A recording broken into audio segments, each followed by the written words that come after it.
काम आ रहा है। मानव मदन दुंदुभी दीनी मनसा विश्व विजय कह की।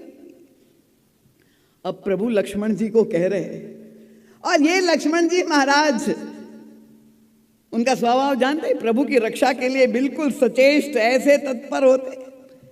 दूसरे दिन धनुष यज्ञ में प्रभु कितना प्रयास करे चुप हो जाए, पर चुप नहीं हो रहे थे। और आज प्रभु कह रहे मेरी रक्षा करो, बचाओ बचाओ लक्ष्मण, काम आ रहा है मेरे पर, युद्ध करने आक्रमण करने आ रहा है। लक्ष्मण जी बिल्कुल चुप्पी साधे थे। और अभी तक प्रभु बोल ही रहे थे, केवल ध्वनि सुनाई दी थी, दर्शन नहीं हुआ था। उतनी ही देर में देखा अस कही पुनि चितये ते ही हो रहा। श्री किशोरी जी सामने प्रकट हो गई। अब रूप भी सामने आ गया और स्वामिनी प्रिया प्रियतम का प्रथम दर्शन इस धराधाम पर, इस लीला पे।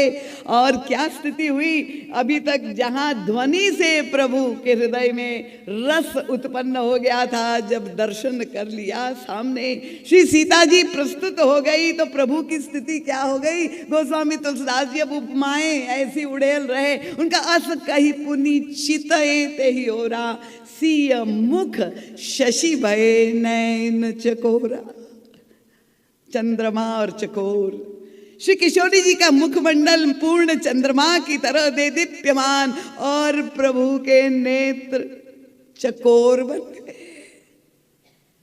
ये अयोध्या के रामचंद्र जो यहाँ पर आ गए, अयोध्या में तो जितने भी लोग थे वो चकोर बन के प्रभु का दर्शन करते थे और भगवान चंद्रमा थे।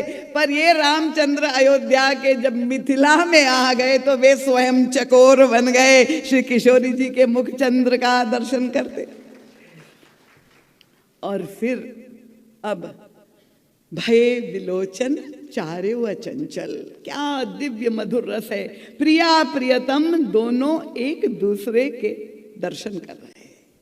और क्या स्थिति हो गई, उनका भय विलोचन चारे व चंचल, मनहु सकुचि निमित तजेहु दृगंचल। पराकाष्ठा, बहुत दिव्य वो रस है। समय नहीं है, मेरा ध्यान घड़ी की ओर चला गया। और तब प्रभु परिचय देने लगे। लक्ष्मण जी बिल्कुल चुपचाप मूक बन करके, प्रभु जिस रस में डूब रहे श्रृंगार में, लक्ष्मण जी पूरे सहयोगी के रूप में। और तब प्रभु कहने लगे, तात जनक तनया या सोई। तुम जानते हो ये कौन है, धनुष यज्ञ जेहि कारण होई, पूजन गौरी सखी ले आई, करत प्रकाश फिरत फराई, जासु विलोकी अलौकिक शोभा। प्रभु कहते सहज पुनीत मोर मन शोभा। प्रभु स्वीकार कर रहे हैं यहाँ कि मेरा परम पवित्र मन, उनका आज तक मोहि अतिशय प्रतीति मन केरी, जेहि सपने हूं पर नारी नहेरी। आज तक मैंने किसी भी पर नारी को नहीं देखा है। रघुवंशन कर सहज स्वभाव, मन कुपंथ पग धरई न काहू। पर आज मेरे मन को क्या हो गया है लक्ष्मण, जासु विलोकी अलौकिक शोभा, सहज पुनीत मोर मन शोभा। और प्रभु जब दर्शन कर रहे हैं श्री किशोरी जी का, देखिए अपने मन को टटोल रहे, प्रभु स्वीकार कर रहे हैं कि मेरा मन आज मेरे बस में नहीं रह गया, मेरे हृदय में एक नया रस जन्म लिया है। लक्ष्मण क्या ये ठीक है कि नहीं है। और गोस्वामी तुलसीदास जी कहते हैं कि प्रभु आज श्री किशोरी जी के मुखमंडल का दर्शन करते हुए कैसे लग रहे हैं। तो वो दूसरी उपमा, कृपा जिसके साथ बच्चे हैं उनको पीछे बैठ के चली जाए। देखिए बार बार आपको मुझे टोकना अच्छा नहीं लग रहा है। जिनके साथ बालक है वो पीछे जा करके बैठ जाए। हाँ, बालकों में चंचलता होती है। और तब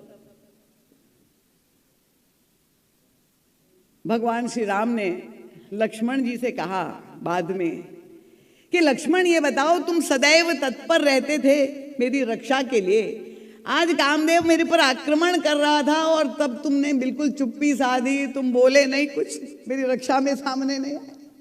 लक्ष्मण जी ने बड़ी मीठी बात कही। उनका प्रभु काम में क्या सामर्थ्य है कि वो आप पर आक्रमण करे। पर मैंने देखा कि कामदेव आ तो रहे हैं, पर उन्होंने जो आक्रमण की विधि अपनाई, जब वो भक्ति देवी के चरणों के नूपुर का आश्रय उन्होंने ले लिया, तो मुझे लगा प्रभु सर्वत्र तो आपके जीतने में शोभा है, पर यहाँ पर आपके हार जाने में ही आप की बड़ाई है। प्रभु आप यहाँ हार जाए यही अच्छा है। तो गोस्वामी तुलसीदास जी ने काम का प्रवेश, आप देखिए विदेह वाटिका में काम को यहाँ पर भक्ति देवी के चरणों में स्थान दे दिया, काम का प्रवेश किया।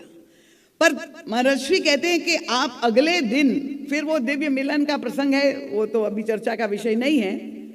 दूसरे दिन जब धनुष यज्ञ संपन्न होना था, अब पुष्प वाटिका का जो प्रसंग है, महाराज श्री कहते हैं ये श्रीमद् भागवत की रास पंचाध्यायी है, जहां श्री किशोरी जी और प्रभु ने एक दूसरे के प्रति जो स्नेह उत्पन्न होता है, जो प्रेम है, वो पूर्ण मिलन जहां हो रहा है, पर वो अशरीरी मिलन है। ना एक शब्द बोला गया, ना स्पर्श किया गया, ना बातचीत की गई, केवल आंखों आंखों में दर्शन करके स्नेह निवेदन हो गया। पूरी मर्यादा के साथ प्रेम की पराकाष्ठा जो है, वो बहुत विलक्षण प्रसंग है, पुष्पवाटिका का प्रसंग। तो काम का प्रवेश यहाँ पर हो गया। पर दूसरे दिन धनुष यज्ञ, अब श्री सीता जी को याद है, हृदय तो अनुरक्त हो गया है प्रभु से, पर पिताजी की प्रतिज्ञा की मर्यादा भी है उनके सामने, उसका पालन करना। ये तो नहीं कि मैं उनसे विवाह करूं। महाराज जनक ने कहा है कि जो धनुष तोड़ेगा शिव जी का, उसी से मेरी कन्या वरण करेगी। तो समारंभ जब धनुष यज्ञ का हुआ, तो सारे राजा विराजमान है, प्रभु और श्री लक्ष्मण जी भी को स्थान दिया है यथा योग्य जनक जी महाराज ने। और तब श्री किशोरी जी मंडप में प्रवेश करते हैं, और जब वे पधारती है उनके लिए भी स्थान, पर अब उनके हृदय में तो उत्कट भावना है, हमारे प्रियतम कहाँ बैठे, हजारों की संख्या में बैठे, उनकी आंखें खोज रही है प्रियतम को कहाँ पर है। पर मर्यादा का भी प्रश्न है कि ऐसे सीधे तो देख नहीं सकती। और तब गोस्वामी तुलसीदास जी से पूछा कि बताओ श्री किशोरी जी, किस विधा से दर्शन, प्रभु के दर्शन की विधा, ये भक्ति देवी भगवान के कैसे दर्शन करने चाहिए। कल मैंने वो विधा ग्राम बधूटिन स्त्रियों की भी प्रसंग रखा था, मिथिलानियों का भी रखा था। अलग अलग विधा से कैसे प्रभु का दर्शन कर सकता है जीव। तो भक्ति देवी हमारा मार्ग प्रशस्त करती है। गोस्वामी जी ने कहा कि वो पहुंच गई, अब देखना चाहती है तो कैसे दर्शन करे। उनका प्रभु ही चितव पुनि चितव मही, सामने प्रियतम बैठे हैं, कभी आंखें ऊपर कभी नीचे पृथ्वी को, ऐसी आंखें। किशोरी जी के नेत्र बड़े चंचल हो रहे, और नीचे मर्यादा में झुकी हुई पलकें, फिर आंखों में लालसा प्रियतम का दर्शन हो जाए, फिर आंखें उठा करके देख रही, फिर नीचे हो रही। तो प्रभु ही चितव पुनि चितव मही, राजत लोचन लोल। वो स्वामी जी ने कहा जनु मनसिज मीन छवि विदु मंडल डोल। इनको श्री किशोरी जी की जो दो नेत्र है, उसकी तुलना मछलियों से की। मछली जल में रहती है, अत्यंत चंचल होती है, तो जनु विदु मंडल डोल। श्री किशोरी जी का मुख चंद्रमा, अमृतमय जो चंद्रमा है, उसमें दो मछलियां अत्यंत चंचल काम क्रीड़ा में संलग्न हो रही है, बड़ी चंचल हो रही है। ये किशोरी जी के नेत्र में गोस्वामी तुलसीदास जी को उपमा जो दी, महाराज जी कहते हैं काम की कितनी पदोन्नति हो गई। मनसिज काम का एक पर्याय नाम है, तो खेलत मनसिज मीन जुग, ये दो आंखें जो पुतलियां हैं चंचल हो रही है। वो कवि की दृष्टि है, वो कह रही है दो मछलियां मानो आंखों में ऐसी चंचल हो रही है, वो काम क्रीड़ा में संलग्न है। ऐसे किशोरी जी के नेत्रों में काम का प्रवेश हो गया। अब काम और पदोन्नति हो गई, पहले चरणों में था, नूपुर में स्थान था, और फिर नेत्रों में पहुंच गया काम, इतना महिमा मंडित कर दिया। भक्ति देवी के नेत्रों में खेलत मनसिज मीन जुग। पर पराकाष्ठा क्या हो गई आप जानते हैं कि जब प्रभु ने धनुष तोड़ दिया और विवाह निर्धारित हो गया, प्रभु दूल्हा के रूप में तैयार हो रहे हैं, बारात आ चुकी है, बेला विवाह की है, और प्रभु के माथे पे मोर बंध गया। और जब मोर बंध गया तो प्रभु खोज रहे हैं, ऐसे देख रहे हैं चारों तरफ, एकांत में है। और जब प्रभु देख रहे, गोस्वामी तुलसीदास जी वहां पहुंच गए, और प्रभु को अकेले देख करके गोस्वामी जी ने, देखिए क्या मीठा भाव है, गोस्वामी जी ने कहा प्रभु आप किसी को खोज रहे, कुछ चाहिए आपको? प्रभु ने कहा हाँ मैं यही तो सोच रहा हूं, विवाह करने जा रहे थे, दूल्हा को सवारी चाहिए। और दूल्हे की सवारी क्या होता है? किस सवारी पे दूल्हा विवाह करने जाता है बताइए? घोड़े पर। ना डर क्यों रहे, घोड़े पर जाता। अब प्रभु की तो यात्रा बड़ी विचित्र थी, आए थे विश्वामित्र जी के साथ, इसलिए मार्ग में जब बारात, दशरथ जी महाराज सबको लेके अयोध्या से आए तो ऐसी विशाल भव्य बारात थी, और सब लोग मार्ग में जो दर्शन कर रहे थे ऐसे गदगद हो रहे थे। और तब सबने कहा कि दूल्हा कहाँ है, प्रभु की बारात को देख करके। तो परिचय तो दिया कि ये तो दूल्हा का पिता है, ये दूल्हे का भाई है, पर दूल्हा कहाँ, उनका ये तो पहले से ही ससुराल पहुंच चुका है। ये प्रभु तो ऐसे विलक्षण दूल्हे। तो अब विवाह के लिए दूल्हा को घोड़ा चाहिए, अश्व चाहिए। प्रभु खोज रहे हैं कि मेरे उपयुक्त घोड़ा कहाँ मिलेगा। और गोस्वामी तुलसीदास जी ने वहां पर दूल्हे राम का बहुत अद्भुत सुंदर वर्णन किया है। भव्य ऐसा पहला दूल्हा अवतार के रूप में दर्शन हो रहे हैं, उनके सौंदर्य की पराकाष्ठा का वर्णन कर रहे हैं, पर वहां दूल्हे के साथ गोस्वामी तुलसीदास जी ने घोड़े का भी वर्णन किया है। और घोड़े का ही वर्णन नहीं किया, देखिए शब्द अगर आप लोग मानस पाठ करते हो, गोस्वामी जी लिखते जगमगत जीन जराव ज्योति सुमोति मणिमाणिक लय। जो वस्त्र पहना था दूल्हे घोड़े के ऊपर, वो जीन जो कहते हैं, उनका जगमगत जीन जराव ज्योति सुमोति मणिमाणिक लय, ऐसे उसका श्रृंगार घोड़े का किया गया था। और किंकिणी, वहां भी किंकिणी ललाम लगाम ललित बिलो की सूर नर मुनि ठगे। क्योंकि प्रभु के विवाह के बारात में केवल अयोध्यावासी नहीं, केवल जनकपुर वासी नहीं, सारे स्वर्ग के देवता सब उतर आए थे, क्योंकि ये पहला अवतार है दूल्हा वेश में। सारे देवी देवता आ गए थे सब। और जिस घोड़े का दर्शन करके, दूल्हे का तो प्रश्न नहीं, घोड़े का दर्शन करके सब ठगे से रह गए।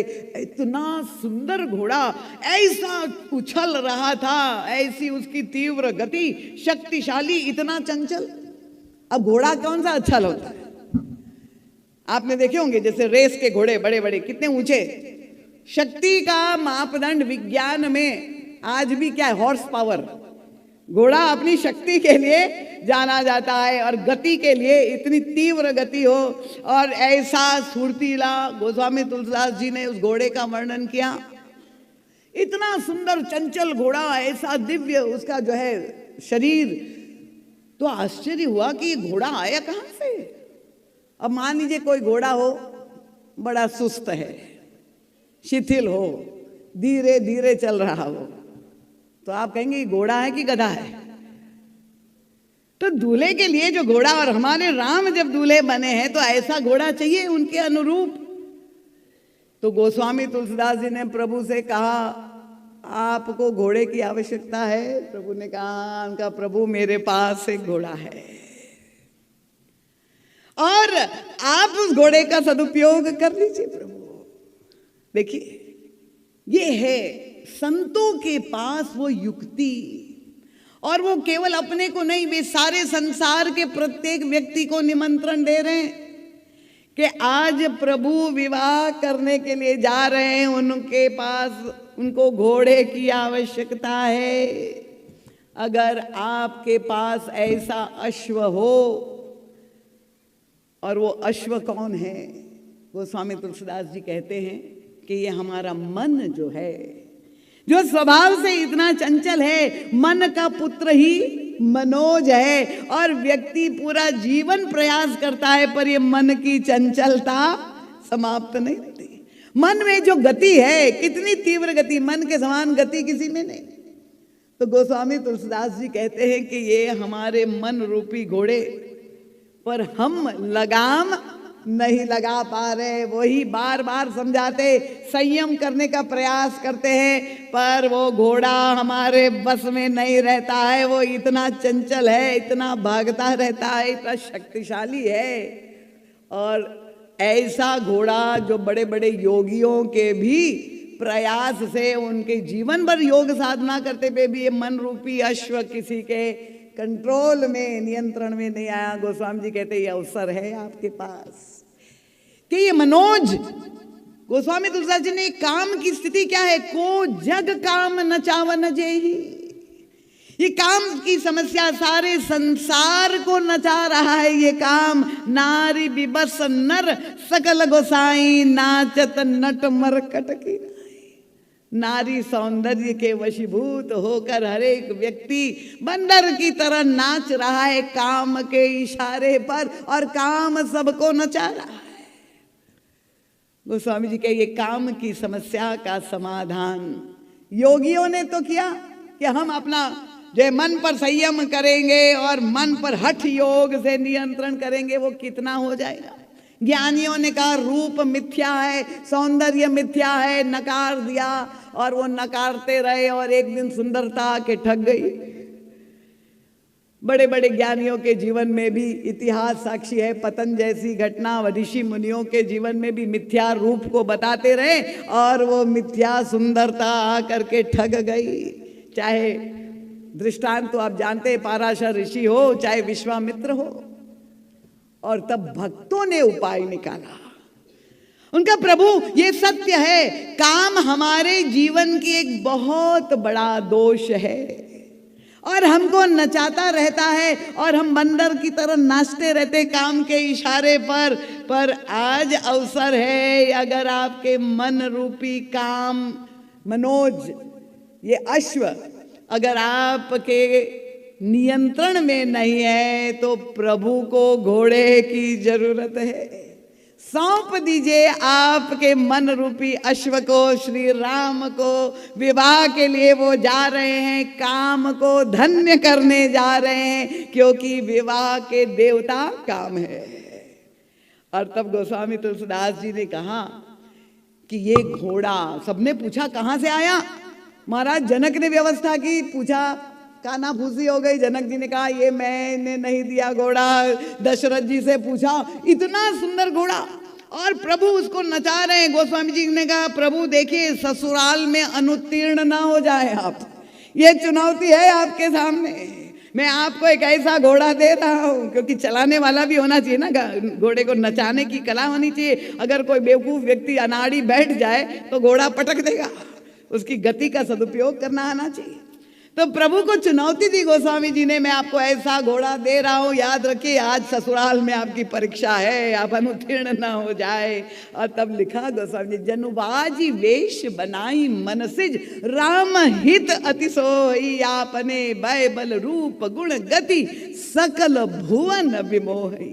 ऐसा सम्मोहन पैदा कर रहा है ये घोड़ा, ऐसी उसकी छलांग, ऐसी और प्रभु नचा रहे और नाच रहा है घोड़ा।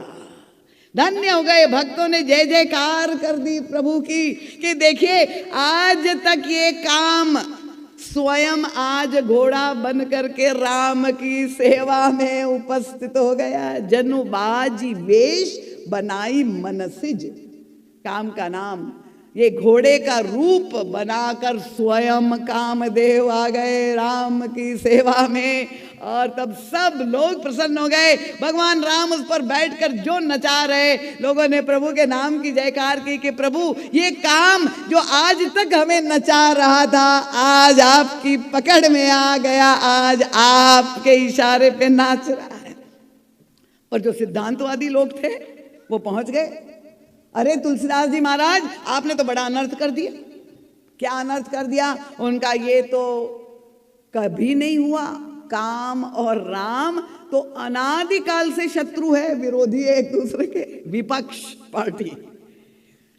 कि जहां काम तहां राम नहीं, और जहां राम नहीं काम, तुलसी कतहु न रह सकी, रवि रजनी एक ठाव। दिन और रात दोनों एक साथ की सत्ता हो ही नहीं सकती। जहां काम होता है वहां राम नहीं, जहां राम होता है वहां काम नहीं। ये आपने अनर्थ क्या कर दिया कि घोड़ा है काम और उस पर सवार है श्री राम। आपने राम और काम को दोनों को एक साथ मिथिला में प्रस्तुत कर दिया। ये तो सैद्धांतिक रूप से गलत कर दिया, ये हो ही नहीं सकता। पर गोस्वामी तुलसीदास जी ने कहा तुमने ध्यान नहीं दिया। निश्चित रूप से घोड़ा है काम और दूल्हा है श्री राम, पर उनके हाथ में है लगाम। और जब लगाम काम की राम के हाथ में है, तब वो काम कोई अनर्थ कर ही नहीं सकता। तो किंकिणी ललित ललाम लगाम, देखी सुर नरम ठगे। नियंत्रण जब हमारे मन पर, ये मन के मनोज पर जब श्री राम सवार हो जाए, तो वो काम हमारे जीवन में हमें अमर्यादित होने नहीं देगा, बल्कि काम और राम दोनों एकाकार हो जाएंगे। वो परम तत्व परमानंद की प्राप्ति होगी। और देखिए गोस्वामी तुलसीदास जी उस दिव्य आनंद, जहां प्रभु नचा रहे घोड़े को, जनक के द्वार पर खड़े हैं द्वारचार करने के लिए, और सारे बाराती देख रहे, तो गोस्वामी जी का कैमरा घुमा जैसे यहाँ घूम रहा है, और एक एक बारातियों का दर्शन कर रहे हैं गोस्वामी जी। किस किस का दर्शन? देखिए कौन आया है बारात में। हमारे यहाँ भी 28 तारीख को विवाह पंचमी के दिन यहाँ भी बारात होगी, भगवान राम का विवाह होगा। कल से सारे नेक चार भी होंगे, सारे विधि विधान से विवाह यहाँ संपन्न होगा। ऐसे हमारे आदरणीय विधायक जी बोधराम जी ने घोषणा की है। सब लोग को आमंत्रण है। आप जिस भाव से जुड़ना चाहिए राम की बारात में, सब लोग सम्मिलित होके वो परमानंद का आनंद लीजिए। अब प्रभु की बारात में कौन कौन आए, तो तुलसीदास जी देख रहे हैं, कैमरा लेके घूम रहे। देखा कि सबसे आगे ब्रह्मा जी आगवानी कर रहे हैं। अब ब्रह्मा जी आए, बड़े प्रसन्न हो रहे, ऐसे प्रसन्न हो रहे क्यों?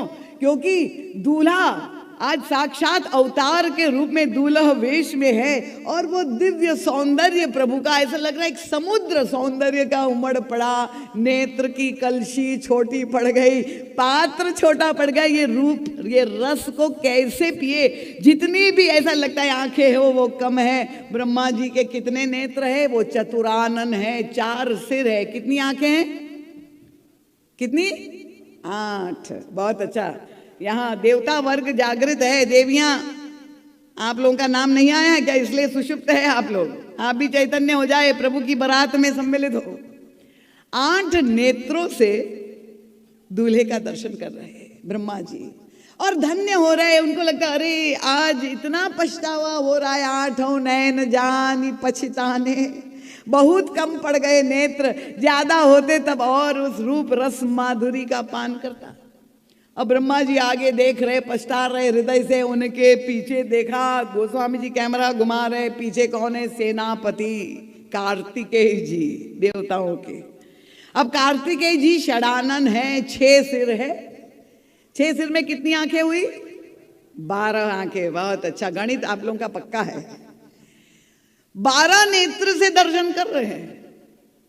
अब वो थोड़ी होड़ वाले, ब्रह्मा जी के पास 8, मेरे पास 12। तो जाके ब्रह्मा जी को दिखा रहे, सुर से नप उर अधिक उछाहू, विधि ते ड्योढ़े लोचन लाहू। आज महाराज पितामह आप भले आगे हो, पर आज मैं आपसे ड्योढ़ा हूँ। मेरे पास 12 नेत्र है और मैं वो रसपान छक करके कर रहा हूँ।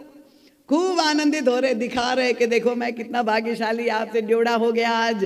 तो पीछे देखा गोस्वामी, अपना कैमरा और घुमाया तो पीछे देखा, कहा देवादिदेव महादेव भगवान शंकर भी पधारे बारात में। और वे भी, उनके तो इष्ट ही श्री राम है, दूल्हा वेश में अपने प्रभु का दर्शन करते हुए ऐसे मगन हो रहे। पंचानन महाराज वो कैसे? उनका शंकर राम रूप अनुरागे, आंखों में अनुराग, प्रेम भरी दृष्टि से प्रभु अपने इष्ट के सौंदर्य का पान कर रहे हैं। पर भगवान शंकर बड़े सावधान हैं। 5 सिर में कितनी आंखें बताइए? 15। आप लोग तो बहुत बुद्धिमान हैं। भगवान शंकर ने क्या किया? गोस्वामी तुलसीदास जी ने लिखा, दर्शन की कला उनका शंकर राम रूप अनुरागे, नयन पंच 10 अति प्रिय लागे।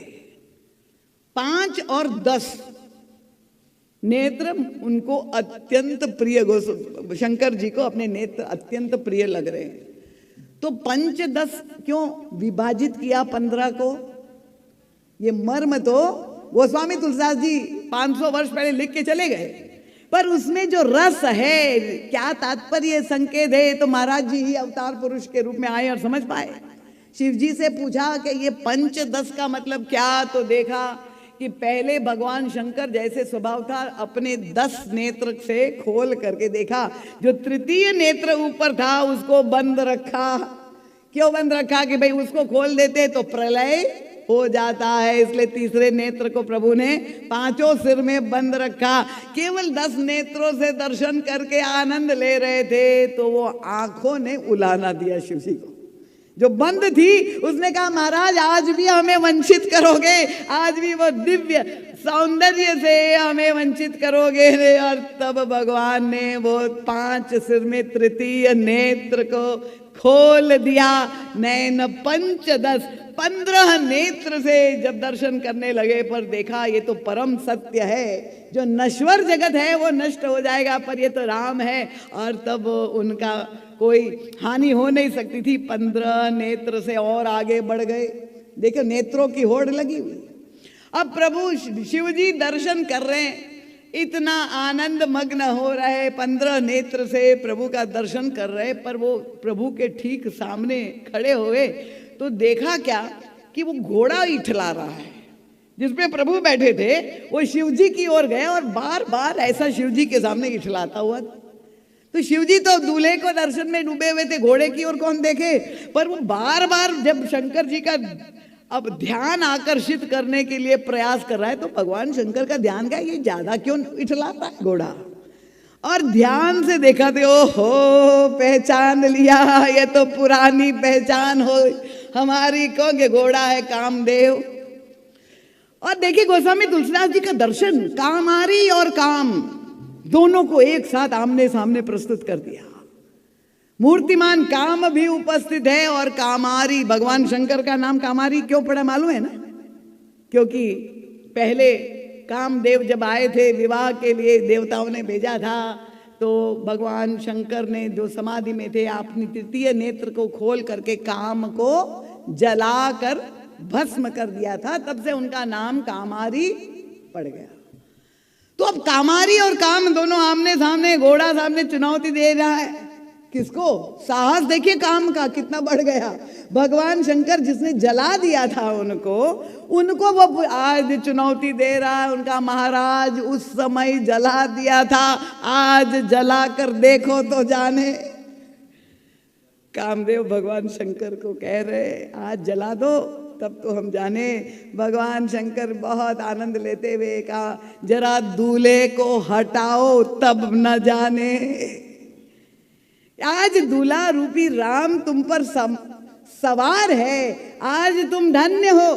जब काम के ऊपर राम सवार है तो उसको नष्ट करने की जरूरत नहीं। अगर राम हट जाएंगे तब मैं तुम्हें दिखाता हूं कि तुम्हारी क्या सत्ता है। और तब भगवान शंकर दर्शन कर रहे हैं। गोस्वामी तुलसीदास जी कहते हैं नेत्रों की होड़ है। प्रभु के सौंदर्य का पान करने के लिए नेत्रों की कलशी कम पड़ रही है। आज कौन सबसे अधिक भाग्यशाली है? तो पीछे दिखाई दिया उनका ब्रह्मा जी चतुरानन, उनका नहीं, उनका षडानन नहीं, पंचानन नहीं, उनका आज सबसे अधिक भाग्यशाली कौन है? और तब उन्होंने कहा राम ही चितव सुरेश सुजाना, गौतम श्राप परम हित माना। देवताओं के स्वामी, स्वर्ग के स्वामी इंद्र भी पधारे हुए हैं। उनका आज पुरंदर समको नाही। आज सबसे धन्य कौन है? जो प्रभु के दर्शन कर रहा है। उनका इंद्र के समान आज कोई। इंद्र कौन है? देखिए महाराज जी कहते कामी और कामारी दोनों एक साथ आमने सामने इस बारात में उपस्थित है। इंद्र से बढ़कर कोई कामी नहीं, जिन्होंने अहिल्या का पातिव्रत च्युत किया था। गौतम ऋषि ने श्राप दिया था, जाओ तुम्हारे शरीर में 1000 छिद्र हो जाए। तो वो कामी इंद्र आज प्रभु की बारात में सम्मिलित हो गया, क्योंकि जब उन्होंने पश्चाताप करके गौतम से क्षमा मांगी थी, तब गौतम ऋषि ने कहा था कि ये श्राप वरदान तब हो जाएगा जब राम आएंगे और दूल्हा वेश में तुम उनको दर्शन करोगे, तो अब तुम्हारे शरीर के 1000 छिद्र 1000 नेत्र के रूप में परिणत हो जाएंगे।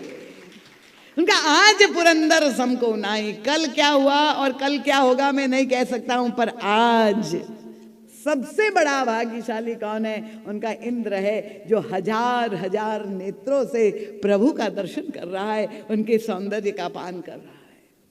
तो गोस्वामी तुलसीदास जी महाराज ने काम जनित समस्या का कितना सुंदर समाधान, भक्ति मार्ग की ये विशेषता है कि जो वृत्ति हमारे मन में है, उस वृत्ति को नकार देने से समस्या का समाधान नहीं होगा।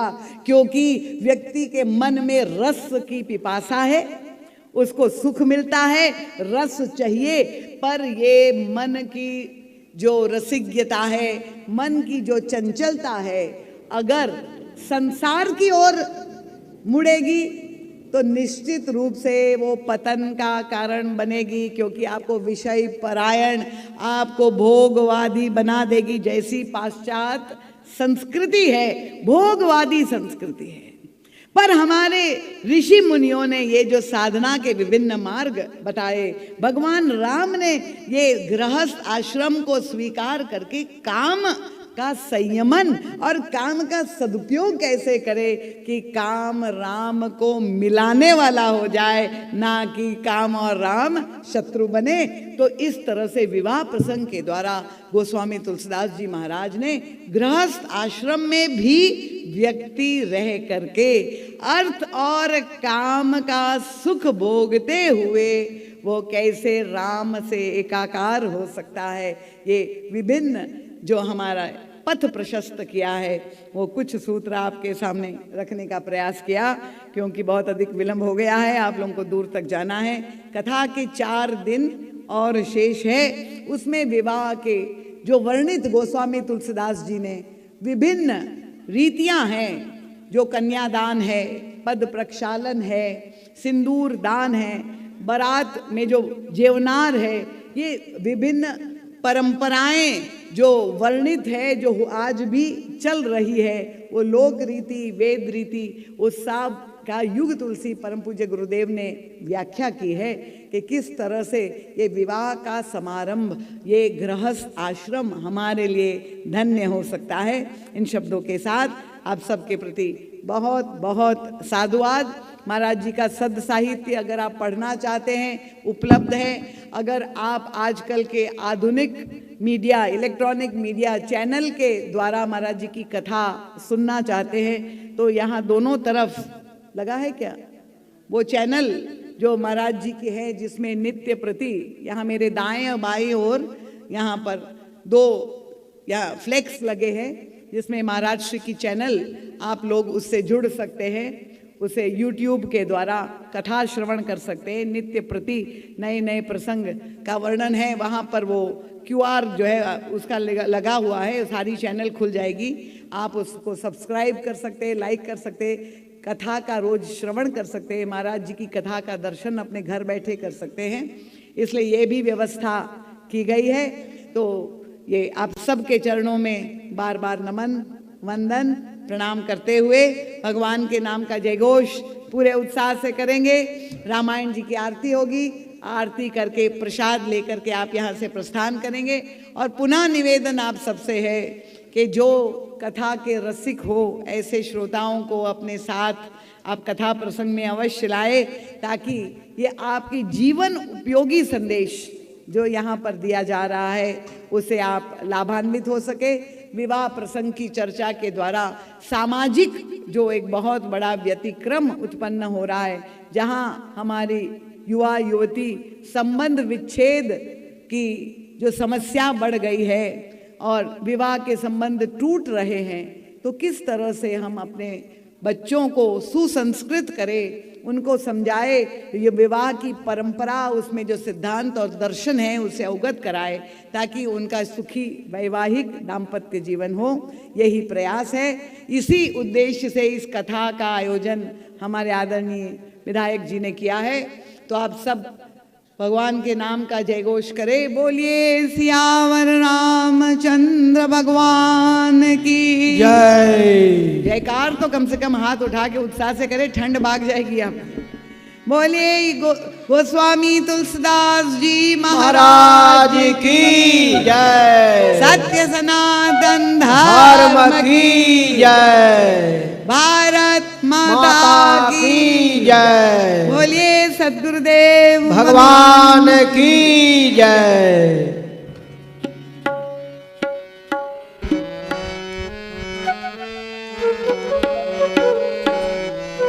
भगवान की आरती होगी।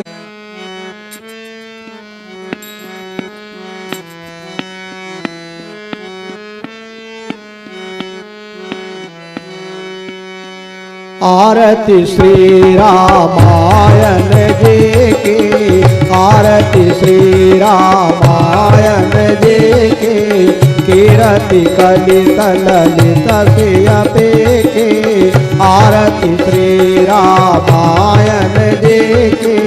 गावत ब्रह्मादिक मुनि नारद, वाल्मीकि कवि ज्ञान विशारद, सुख सनकादिशेष अरु सारद, बरन पवन सुत कीरति की, आरती श्री रामायण जी की, आरती श्री रामायण जी। गावत वेद पुराण अष्टदश, छहो शास्त्र सब ग्रंथन को रस, मुनि जन धन संतन को सरवस, सार अंश सम्मत सब हे के, आरती श्री रामायण जी के, आरती श्री रामायण जी।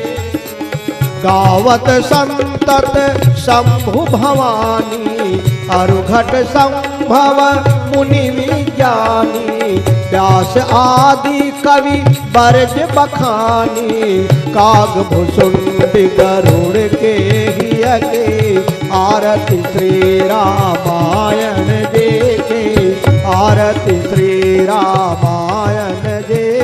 कलिमल हरण विषय रस पेके, कलिमल हरण विषय रस पेके, सुभग सिंगार मोक्त जुबते के, सुभग सिंगार मोक्त जुबते, दलन रोग भव मोरिय में के, दलन रोग भव मोरिय में, तात मात सब विधि तुलसे के, तात मात सब विधि तुलसे, आरती श्री रामायण जी के, आरती श्री रामायण जी के, रति कलित ललित सियपे के, आरती श्री रामायण जी के, आरती श्री रामायण जी, आरती श्री रामायण जी के। बोलिए श्याम रामचंद्र भगवान की जय। सद्गुरुदेव भगवान की, पूज्य दीदी जी महाराज की जय। जय सीताराम। हर हर महादेव।